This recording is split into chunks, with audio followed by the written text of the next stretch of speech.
Sa paglalakbay ko sa Pilipinas, hindi lang karagatan at kalsada ang gusto kong makita. Matagal na akong namamangha sa ganda ng ating mga kabandukan. Pero may isa na tila dinadala ng aking mga paa. Alam kong marami pa tong nakatagong ganda lalo na kung makikita mo ito ng malapitan. Isa lang naman ang dahilan kung bakit ayoko pumunta ng Romblon. Alam kong hindi ako papayag na hindi ko akyatin ang Mount Giting-Giting. Matatagpuan ang Mount Giting-Giting sa isla ng Sibuyan sa Romblon at sinasabing isa daw ito sa pinakamahirap akyatin sa Pilipinas. Sabi nga nila, training ground daw ito kung gusto mong tahakin ng Mount Everest sa Nepal. Sa hirap at delikado ng mga daan patungo sa tuktok ng bundok, atin kaya itong mararating? Delikado na tong tubig. Pero, teka, paano nga ba nangyari ang lahat ng to? Papatawid na ako ng Romblon, pero naisipan kong maghanap sa climber Facebook group kung may makakasabay ba akong umakyat at para mapaghandaan na rin. Kaya para ma-maximize ko naman since nandito na ako, pinadala ko mula sa Quezon lahat ng mga gamit ko papunta dito sa Romblon. Para habang hinihintay ko yun, makakapagplano at may ready ko na rin ang sarili ko. Just arrived. Sinalubong ako dito ng ulan. Ang circle. Dito ako mag-stay. I don't know what. Dito, tinanong natin. Mukha namang batak ako kasi nakapag-bike naman ako halos sa Visayas at Mindanao. So why not, diba? Kahit wala akong major hike, na-feel ko naman na ready na ako dahil may recent naman din akong inakyat sa Miagao, Iloilo at minor cave naman sa Gigantes Island. Dito nakilala ko si Claire at Carmela. Mga digital nomads din sila. Kaya parang nag-click agad kami. Itong kinagabihan na meet namin ang mayor ng Sibuyan.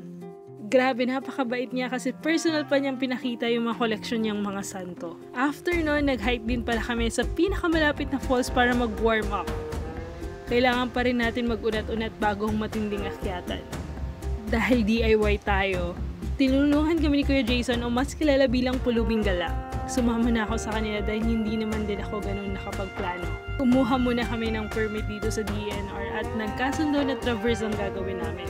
Dahil feeling namin strong kami. Alam ko naman na 9/9 at mahirap talaga. Bukas, pupunta na tayo na Mount Giting-Giting. Bakit nag-aaway sila kung anong tawag, ma'am, sa Giting-Giting? Gito or Giting-Giting? Ano talaga yung dapat itawag? Giting-Giting. Giting. Tingin mo anong oras kami makakababa? Malakas kayo eh. Siguro 7 nandun na. 7 AM. Malayo-layo pa rin ang jump off. Kaya para makatipid at makapag-ayos ng gamit, nakitulog muna kami kala Kuya Jason.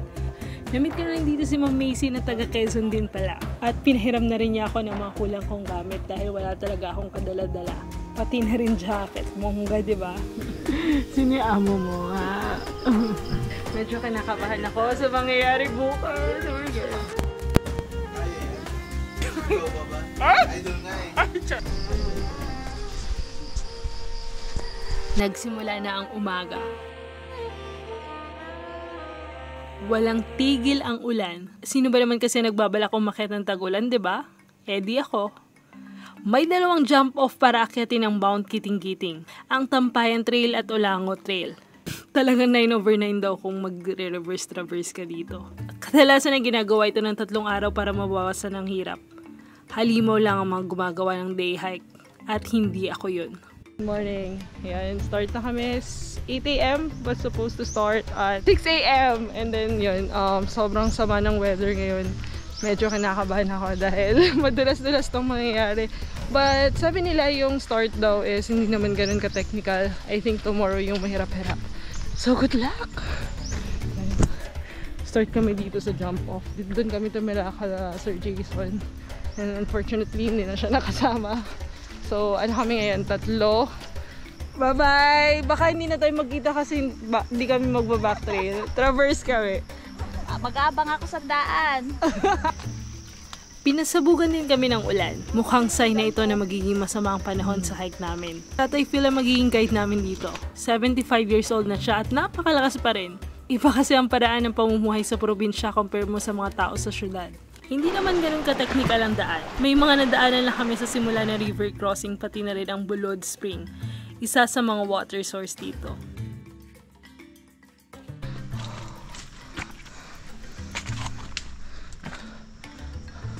So far, carry pa naman, carry boom boom. May 3 stopovers bago ka makarating sa mismong campsite. Ang Camp 1, kung saan simula pa lang mauubos mo ng bago mong biling dito. Sa akin di na umabutan dito. Medyo marami lang ding limatic dito pero masarap daw ako. Marami rin palang baon ng mangga si tatay, kaya kumain muna kami para mabawasan ng pagod. Madalas din kami nagpapahinga. Ito rin yung maganda sa nasamahan ko dahil 3 lang kami at wala naman kami hinahabol sa trail. Nagsandals na rin ako dahil sabi ko ayoko maulan na yung sapatos ko. Arte muna tayo sa day 1. Kasi ulan? Wala pa lang, inulan na kami. So, na-set up na agad yung park.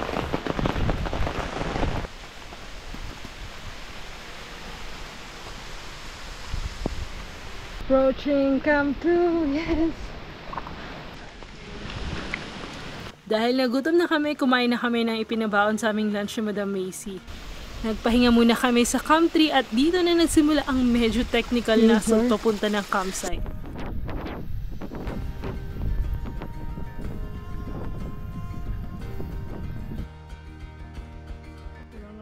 Pagkatapos ng kagubatan ay nadaanan na namin ang maiksing part ng open trail. Kaya natatanaw muna dito ang kabundukan. After 7 hours, narating na namin ang Mayos Peak. Approximately 1,500 MA. So, and I think dito kami magka-camp. Hanapin ko lang sila. So, simula doon sa kanina, papunta dito is medyo technical na. So, dito lang nag-umpisa yung technical na part. And this is just level 3 because tomorrow, I think level 9 na yung gagawin natin. Lakas ng hangin dito. Naririnig nyo ba yun? Oh my God! So, hindi talaga kaya mag-drone dito. Ito yung CR nila dito. Dito kami magpapalipas ng gabi. Nagsimula na kami mag-set up ng tent. Mahirap lang din mag-camp dito kung marami kayo. Dahil halos walang space ang lugar. Hindi ko rin naman kakayanin na lamig kung maghahamok ako dito. Dahil DIY kami na rin ang magluluto ng pagkain. Nung gabi ay sobrang lamig talaga dito at napakalakas pa ng ulan. Tinola. Chef. Sino si Chef? Pagkatapos namin kumain ay natulog na agad ako.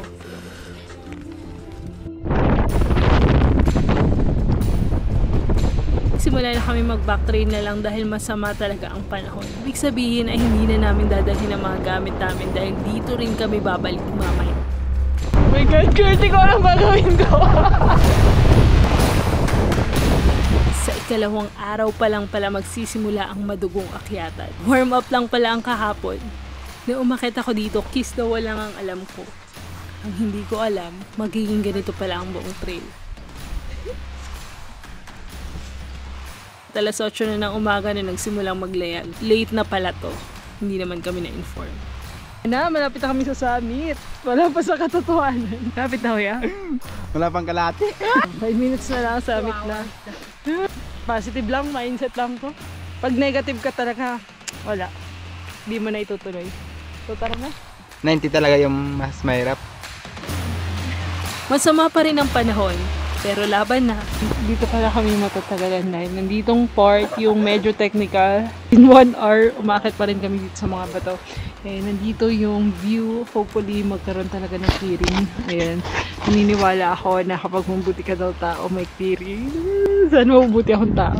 Sa halip na matakot ay na-excite ako nung nakita ko ang mga bato na dadaanan namin. Na hinahanap ko na rin dito kung ito na ba yung kiss the wall. At ito na rin ang naging bukang bibig ko. Kuya, ito na yung kiss the wall? Sure ka? Ito na?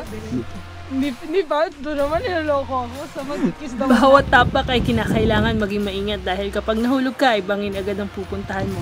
Kaya okay nang mabagal basta sigurado.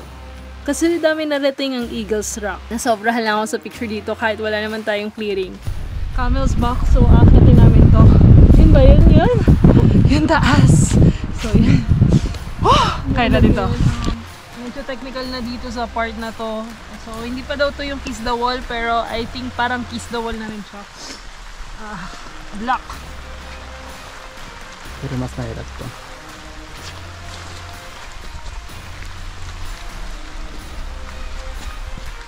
Diba? Diretso ma'am.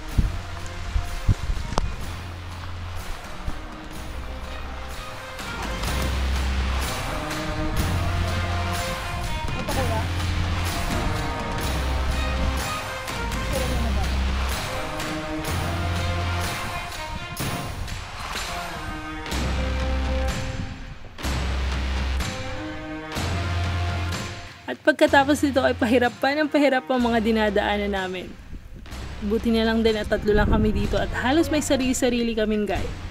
Si Claire ay halos nasa unahan na. Napakabilis at napakalakas. At magkasabay naman kami ni Carmela. Dito na namin kasunod na daanan ng Camelback. Hindi ko alam kung bakit tinawag itong Camelback. Siguro ay dahil korteng camel ang daan dito at mapapagapang ka talaga. Kailangan mo talaga ng upper body workout. Hindi biro ang mga dinaanan namin. At kinakailangan mo talagang maghanda bago mo akyatin ang bundok na to. Dagdagan mo pa ng napakalakas na hangin sa kapaligiran. Sobrang lamig na rin ng time na to dahil wala talagang tigil ang ulan. Dito pa lang namin nadaanan ang kiss the wall na tinatawag.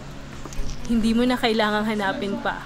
Dahil halos lahat ng trail dito ay mapapahali ka talaga sa wall. 9/9, naniniwala na ako. So yes, just survived kiss the wall. Oh, mas mahirap nga yung kanina, totoo, yung mga maraming fake. Pero actually kaya naman siya. You just have to be careful kasi technical talaga siya, literal.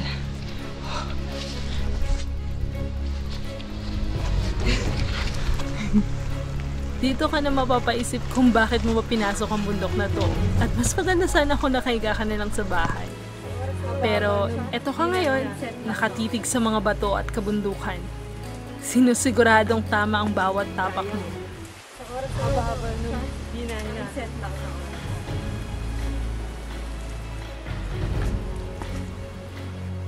Pagkatapos ng 4 na oras ay nagpahinga na muna kami at kumain sa Maple Spring ng baon naming pack lunch.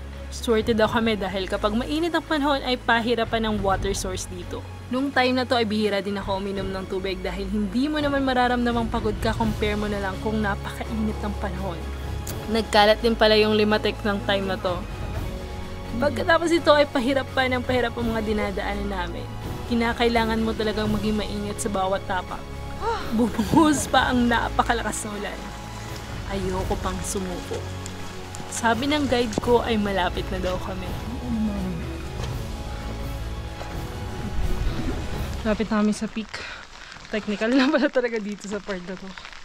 Akala ko summit na ang kasunod. Pero ito pa lang pala ang tinatawag na Peak of Deception. Wow, summit na to? Hindi pa pala to summit. Peak of Deception. Just arrived. Peak of Deception. Ang ganda ng view. Wala. So, we're 1 hour away going to the summit. Kaya na natin to. Marami pa ring bato na nagkalat dito at puro assault pa rin ang mga daan. At dito bumuhos pa ang malakas na ulan.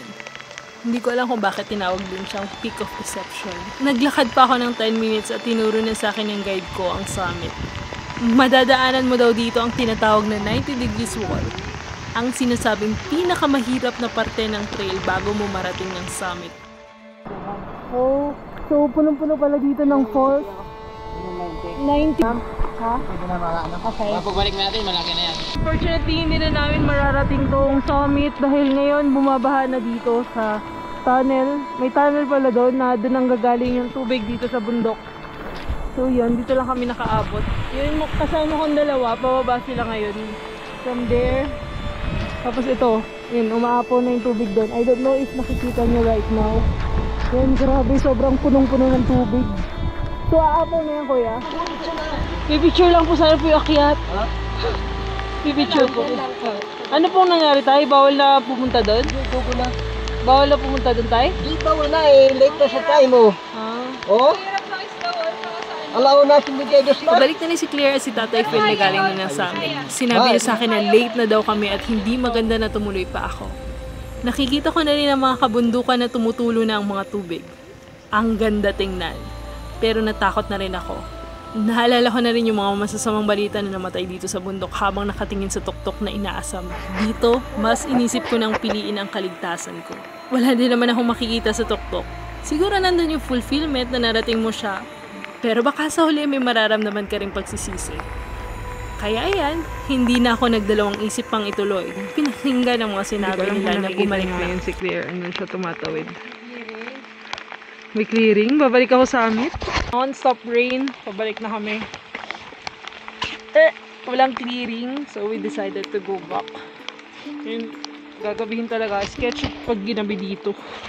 I would rather choose safety over summit. Dahil backtrail kami, alam kong ang mga dinaanan namin ay dadaanan din namin pabalik.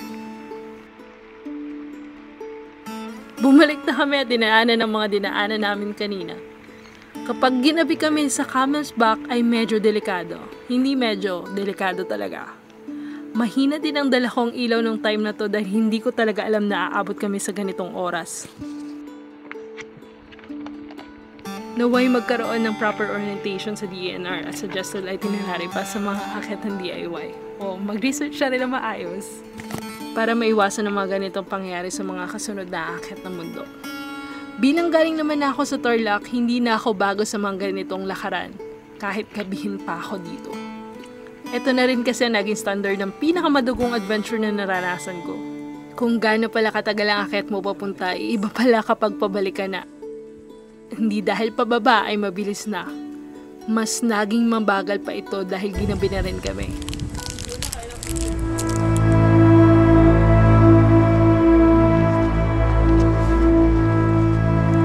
Ginabi na kami sa trail and I think we're 1 hour away.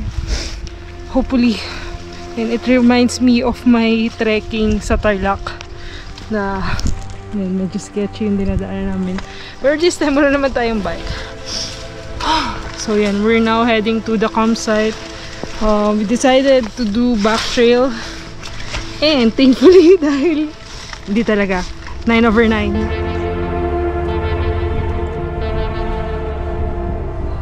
This moment, di ko na alam gagawin ko.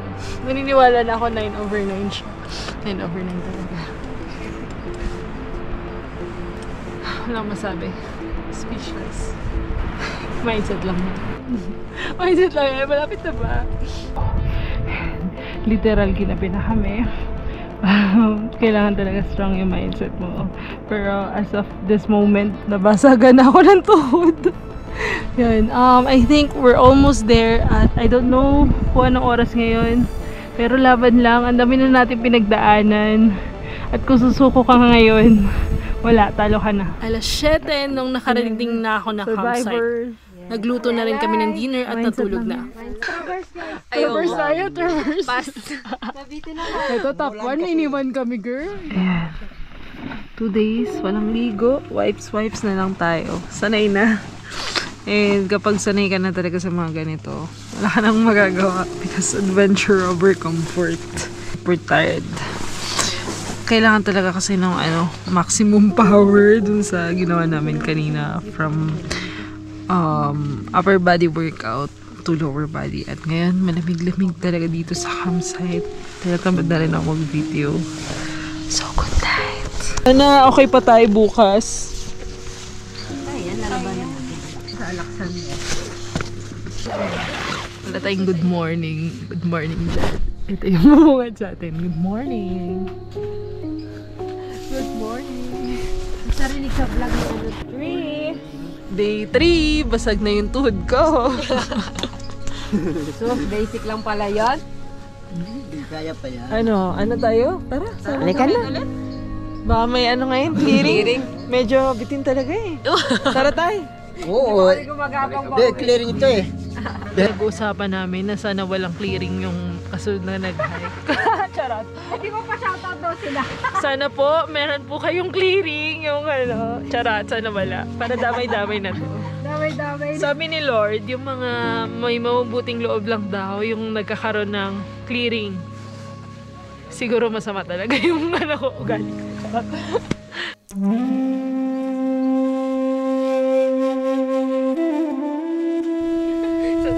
After day 3, may clearing ngayon. Kailangan mo lang talaga magkaroon ng pasensya. Talaga pala sa buhay, kahit anong paghahanda, short o long term man yan, pag hindi iniloob, wala tayong magagawa kundi tanggapin. Minsan, kahit na gusto mong marating ang tuktok, masuunahin mo pa rin ang makauwi ng ligtas. Alam ko, hindi lang ito ang unang beses na aakyatin ko ito. Siguro sa susunod naming pagkikita, mas malakas na akong haharapin ang bawat pagsubok marating lang ang pangarap ng Mount Giting-Giting.